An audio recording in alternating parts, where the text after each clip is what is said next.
Hello, and we got a bit to ramble slash talk about. Gameplay in the background is of a random 10v10 I pulled off the replay slate. I'll throw in appropriate images as the need comes up. But yeah, the new game that Eugene has announced is a World War II wargame, kind of. You know, it's not exactly wargame. Steel Division is a new franchise branching off of wargame, and they even partnered up with Paradox Interactive to bring this out, which also, you know, they made bloody Hearts of Iron 4 and a bunch of other core strategy games, so I think it's probably, you know, a pretty good publisher to pick. Now, it is sad to see Wargame, or the Cold War setting, I should really say, go, because for the past 4 to 5 years, this is what we've been playing, this is what we loved. We loved seeing MiG-20 runs, and napalm bombers, and, you know, TATUs just absolutely wreck every single ground unit.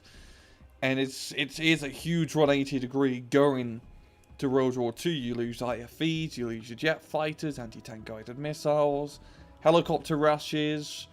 Maybe not all of us will be sad to see that go. But it is very different going to World War II. I think it's the best thing, yeah, they could have done, because if they did another Wargame 4, set it 5 years into the future, well, we'd have some more fancy new units and tanks and planes and helicopters, and the setting would most likely be the Middle East. That's the one setting that you haven't really tapped on yet, and it's not really all that much you could add with Middle Eastern factions. You already have Israel, and they already have the coolest unit selection out of any of those countries. The rest of it would be Soviet knockoffs. Maybe you could throw in South Africa. They have some interesting homegrown units, but still it's very much pushing it, I'd say, if they went even more into the future. And also the whole question, is it still USSR? Is it still Eastern Bloc? Is Yugoslavia still combined nation? Or would they try to go for a proper modern non-Cold War theme? Who knows? But yeah, I think World War II was probably the best bet. And I went for a very tightly focused setting, just Normandy 1944, instead of going for the entire war. Just a small, pretty much well, not that small, but just a focused campaign, which is, that's a different thing for Wargame. Well, I really shouldn't say Wargame, but for Eugene, because the Wargame franchise has always been very, especially now with Red Dragon, over the amount of countries as in the game, it's a very broad with unit selection. Now, they are keeping the deck system, which makes me very happy. They called it battalions, I believe, or brigades, and you have 30 to 40 units in your brigade, and you pick out your tanks and infantry and support units. And yeah, it's pretty much a deck system from Wargame, once we actually see it, I hope. And we also have the countries as well, and they're pretty diverse considering it's just the Western Front. You got America, you got Britain, Canada, Poland, and even they're throwing in France as well.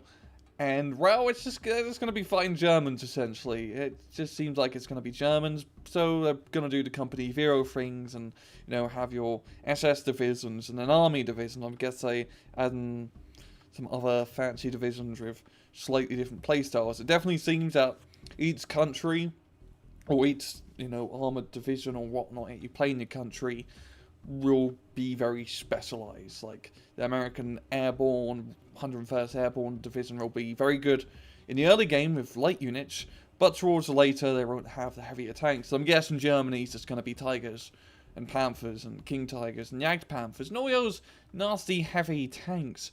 Now, what I'm very excited for is how the new map system is going to work. Consider fighting over arbitrary sectors with commander vehicles. The entire map is one giant command sector, kind of like World in Conflict, where you have to fight for the entirety of the map, and I'm guessing the amount of map control that is under your control is how many points, and that's how you win the match.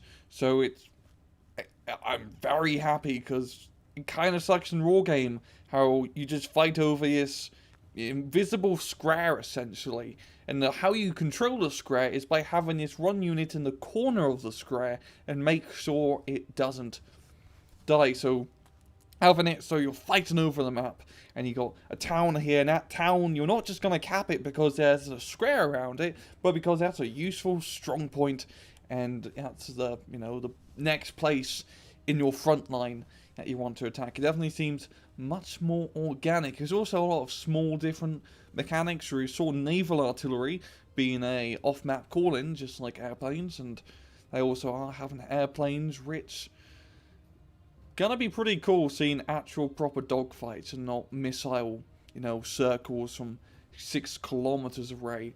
Seems there's gonna be destructible buildings, which I'm guessing buildings have a HP. You deal enough HP by blowing them up, and you can't put infantry in them anymore. There's also a phase system.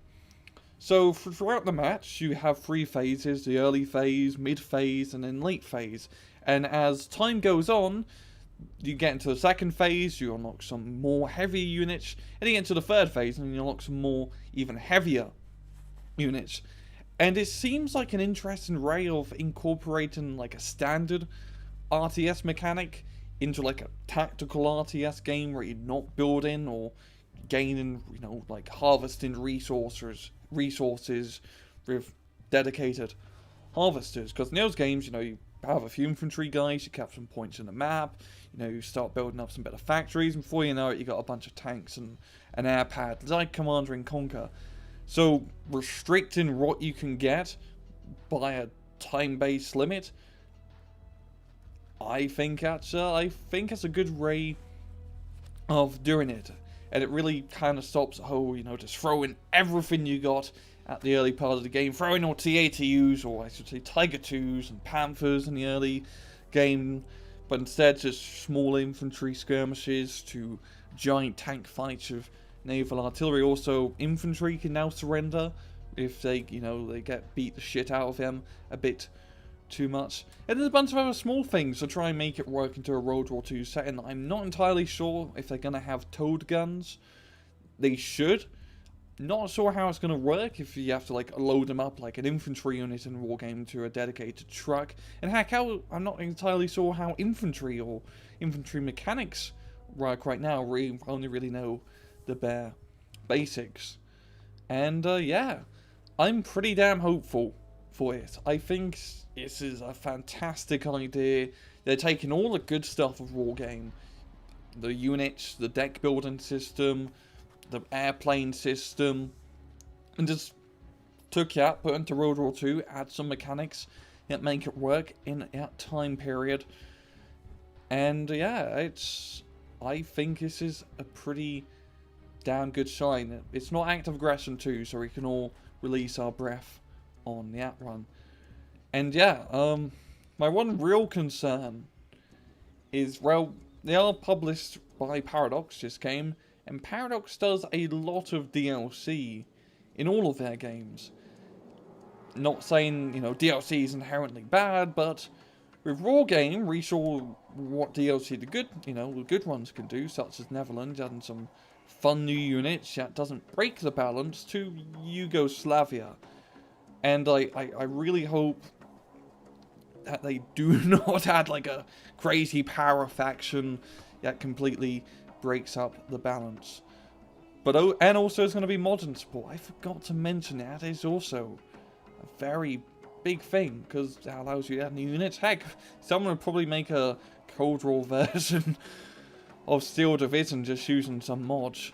And yeah, add some new maps, new factions, because heck, Wargames already needed modding tools. It's one thing that we always wanted. And yeah, I'm very happy right now. I am a little bit flustered because this is what I wanted to see, and I can't wait for the beta to come out. And I've nothing really more to say. I'm just very hopeful, and you can expect to see some more Steel Division content on this channel. Don't worry, I'm not, completely stopping Wargame. I'm still going to be doing Unit of the Week. So there's going to be another one of those, every single unit in a country video. And yeah, I'm going to shut up and leave it at that. This has been a video by Rangru. I hope you enjoyed it, and as usual, please just take it easy.